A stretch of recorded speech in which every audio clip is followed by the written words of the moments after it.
এলাকার মধ্যে এরকম একটা মসজিদ খুবই সুন্দর, আমার কিন্তু ভীষণ পছন্দ হয়েছে। আসলেই খুবই সুন্দর।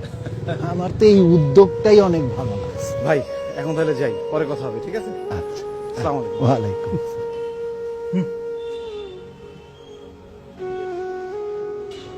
আসসালামু আলাইকুম। ওয়ালাইকুম আসসালাম। এত দেরি করলা কেন? জুমার নামাজ, মিলাদ সবই তো শেষ। মিলাদ? কেন তুমি জানো না? আজকে এই মডেল মসজিদের উদ্বোধন নিয়ে মিলাদ ছিল। বুঝলাম একটা মসজিদ বানানো হচ্ছে, এর জন্য আবার মিলাদের কি হলো?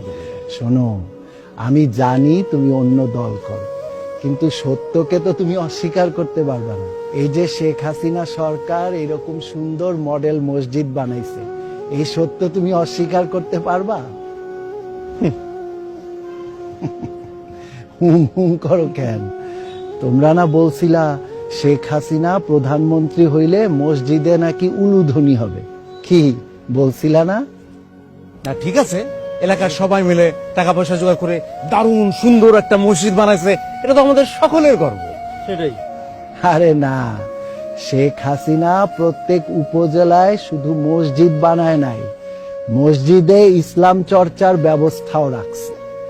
এই যে ইসলামিক ফাউন্ডেশন, তাবলিকের জন্য কাকরাইল মসজিদ, বিশ্ব ইজতেমার জন্য জমি, বায়তুল মোকাররম, কাউমি মাদ্রাসার সরকারি স্বীকৃতি সবই তো আওয়ামী লীগ করছে।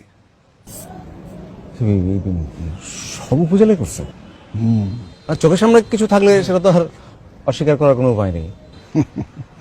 শোনো, মানুষের নামে মিথ্যা কথা ছড়ায়ও না। আমাদের সবাইকে তো মরতে হবে, আল্লাহর কাছে তো জবাবদিহি করতে হবে। ঠিক আছে, বুঝলাম। তাহলে এখন কি করবো চাচা?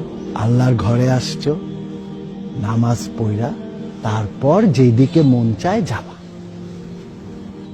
আপনাকে ধন্যবাদ চাচা, আপনার কথাগুলো সত্যি। আসসালামু আলাইকুম। জুতা খোল।